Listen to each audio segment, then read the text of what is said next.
বন্ধুরা, এই গরমের দুপুরে যদি থাকে এই রকম ঠান্ডা ঠান্ডা কুলকুল আইসক্রিম, তাহলে জীবন কলিজা একদম ঠান্ডা হয়ে যাবে। যেরকম দেখতে লোভনীয় হয়েছে সেরকম কিন্তু খেতে অপূর্ব হয়েছে। আর ছেলে কিন্তু খেয়ে রিভিউ দিয়ে দিয়েছে। আর কি বলবো, দারুণ হয়েছে খেতে, দারুণ অপূর্ব হয়েছে, একদম কলিজা ঠান্ডা হয়ে যাবে। বন্ধুরা, তরমুজ থাকতে থাকতে বানিয়ে নিন এই রকম আইসক্রিম। আর এই আইসক্রিম যে একবার খাবে সে বারবার কিন্তু আর আইসক্রিম কিনে খেতে চাবে না, বানিয়েই খাওয়ার চেষ্টা করবে, বলবে যে আমরা কিনে খাওয়ার থেকে অনেক ভালো। নমস্কার বন্ধুরা, সবাই কেমন আছেন? আমি পাপড়ি চলে আসলাম আপনাদের মাঝে কিচেন অ্যান্ড ব্লগ থেকে। বন্ধুরা, আজকে আপনাদের মাঝে নিয়ে আসছি একটা নতুন রেসিপি। তবে তরমুজের কালারটা কিন্তু বেশি একটা সুন্দর না। এই গরমে যদি ঠান্ডা ঠান্ডা আইসক্রিম হয় তাহলে জমে যায়। তাই ভাবলাম তরমুজ যেহেতু আছে তাহলে একটা আইসক্রিম বানিয়ে নিই। আইসক্রিম বানানোর জন্য এখানে আমি তরমুজ নিয়েছি। যেরকম কালার আছে, আমি কিন্তু কোনো ফুড কালার ব্যবহার করব না। এভাবেই আমি তরমুজের আইসক্রিম বানিয়ে নেব। আর ঠান্ডা ঠান্ডা কুলকুল এই গরমে খেতে দারুণ লাগবে। আর যদি দুপুরে থাকে এরকম একটা ফলের আইসক্রিম, তাহলে তো একদম জমে যাবে। তবে বন্ধুরা সঙ্গে থাকুন, আমি এখন এই চামচ দিয়ে নিয়ে নিচ্ছি, তারপর আমি ব্লেন্ড করে নেব। আর এখানে কিন্তু বেশি একটা আঠি নাই, তাই আমি এই যে চামচ দিয়ে তুলে তুলে নিচ্ছি। এই যে বন্ধুরা, এভাবে আমি তুলে তুলে নিচ্ছি, তারপর আমি ব্লেন্ড করে নেব। শুধু মাঝখানের অংশটাই নেব। আর তরমুজটা বেশি একটা লাল পড়ে নাই বন্ধুরা।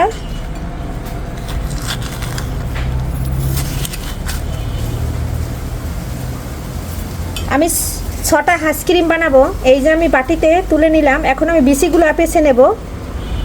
বন্ধুরা, কিছু বিচি আমি বেছে নিয়েছি। আর এই যে একটু ভেঙে ভেঙে গুঁড়ো করে নিচ্ছি। তারপরে আমি এটা ব্লেন্ডারের জারে আমি জুসারে জুস করে নেব। আর এখানে কিন্তু আমি একটু স্বাদের জন্য গুঁড়া দুধ ব্যবহার করব। তবে আমি কিন্তু ফুড কালার ব্যবহার করব না। অনেকে আছে তরমুজের কালার যদি একটু সাদা সাদা হয় ফুড কালার ব্যবহার করে, সেটা কিন্তু আমি করছি না। এখন আমি এখানে ব্লেন্ডারের বাটিতে দিয়ে দিচ্ছি। তারপরে যে বিচি আছে এটা আমি ছেঁকে নেব। বন্ধুরা, এই যে দেখুন ব্লেন্ড করে নিয়েছি।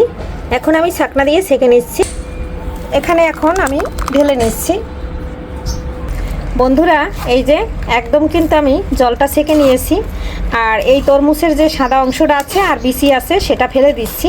আর এই যে দেখুন রসটা কিন্তু একদম খুব সুন্দর করে বের হয়ে গেছে, কত সুন্দর লাগছে।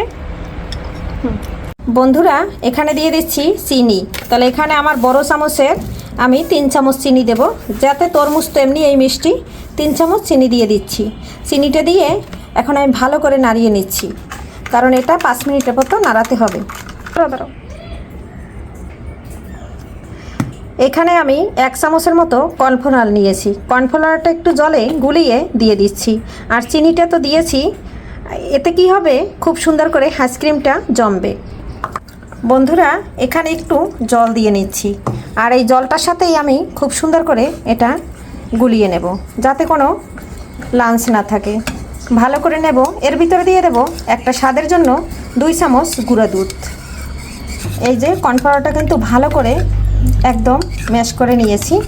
আর এখন এখানে আমি 1 চামচ দুধ দিয়ে দেব। আর এটা কিন্তু গুঁড়া দুধ। আর এটা দিলাম কেন, খুব সুন্দর একটা টেস্ট হবে। তাহলে কিন্তু তরমুজের কালারটা একটু সাদা দেখা যেতে পারে, কিন্তু টেস্টটা তো দারুণ লাগবে। এখন আমি এটা খুব সুন্দর করে ফাটিয়ে নিচ্ছি।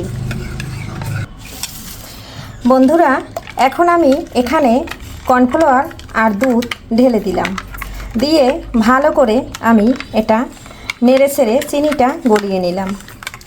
বন্ধুরা, কর্নফ্লাওয়ার দিলে কি হয়, যখন আমরা আইসক্রিমটা ফ্রিজ থেকে বের করব সাথে সাথে গলে যাবে না। আর এটা কিন্তু খুব সুন্দর থাকবে। অনেক সময় আছে আমরা ফ্রিজ থেকে আইসক্রিম বের করার লগে লগে একদম গলে যায়, খাওয়া যায় না, পড়ে যায়। তবে এভাবে যদি একটু কর্নফ্লাওয়ার দেওয়া হয় তাহলে আর পড়ে যাবে না। ভালো করে সব কিছুর সাথে একসাথে মিক্সড করে নিয়েছি। এখন দিয়ে দেব। বন্ধুরা, আমি একটা ফ্রাই প্যানে নিয়েছি। আর আপনারা চাইলে দুধ না দিলেও পারেন, কিন্তু আমার ছেলে দুধ দিয়ে আইসক্রিম বানালে খুব পছন্দ করে, তাই আমি একটু গুঁড়া দুধ দিয়ে দিয়েছি। এখন নেড়ে ছেড়ে এটাকে 2 মিনিটের মতো ফুটিয়ে নেব।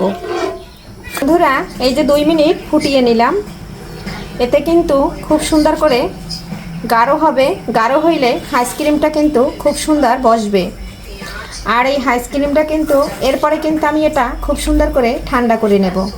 কালারটা কিন্তু লালই আছে, গুঁড়া দুধ দেওয়ার কারণেও কিন্তু একটু হালকা হয়েছে। আর এভাবে কিন্তু আমি 2 মিনিট রান্না করে নিলাম। অবশ্যই আপনারা 2 মিনিট রান্না করে নেবেন।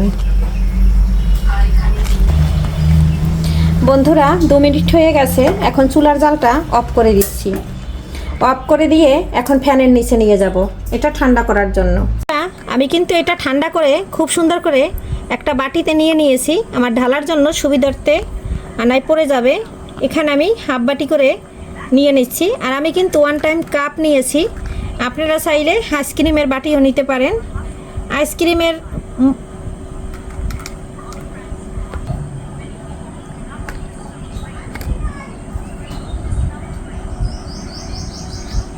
বন্ধুরা কিন্তু 5টা হয়েছে, একটা হয়নি, এর জন্য কিন্তু একটা কাপ বাদ গেল।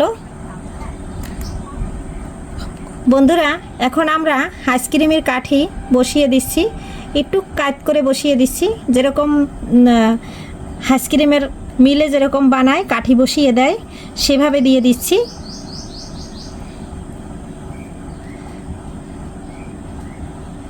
কাঠিগুলো খুব সুন্দর করে একটু অ্যাঙ্গেলে বসিয়ে দিচ্ছি। 5টাই আমার খুব সুন্দর করে বসিয়ে দিলাম। আমি কিন্তু 1 টাইপ কাপ নিয়েছি, আপনারা চাইলে আইসক্রিমের যে সাজ আছে বা বাটি আছে সেটাও নিতে পারেন। আমার কাছে সেটা নাই, এর জন্য আমি 1 কাপ বাটি নিয়েছি। এখন আমি ফ্রিজে রেখে দিচ্ছি। এটা আমি 4 ঘন্টা পরে বের করছি, তারপরে আপনাদের সাথে শেয়ার করছি কেমন হয়েছে। বন্ধুরা এই যে ডিপে রেখে দিয়েছি, এখন এটা আটকিয়ে দিচ্ছি। এই যে 4 ঘন্টা পরে চলে আসলাম, আইসক্রিম এখন বের করে নিচ্ছি। বন্ধুরা এই যে এখন আমি বের করে নেব। আর এই যে কিভাবে বের করি, এই যে দেখুন একদম সহজেই ছেড়ে যাচ্ছে। আর এই যে কত সুন্দর হয়েছে, কেমন লাগছে বন্ধুরা। আর আমি কিন্তু 1 টাইম কাপে বানিয়ে নিয়েছি, সবগুলো একভাবে ছাড়িয়ে নিচ্ছি। আর একদম খুব সুন্দর করে ছেড়ে যাচ্ছে বন্ধুরা, যেমন হয়েছে দেখতে, খেতে তো দারুণ। আমার ছেলে একটা খাবে, তারপরে কিন্তু রিভিউ দিচ্ছি। এই যে ছাড়িয়ে নিচ্ছি আমি আর আমার ছেলে, কেমন লাগলো বন্ধুরা। বানিয়ে ফেলুন তরমুজ থাকতে থাকতে এরকম মজার আইসক্রিম, যেমন দেখতে হয়েছে তেমন কিন্তু খেতে। আজকের মতো বিদায় নেব, একটু খায়ে ছেলে দেখাবে।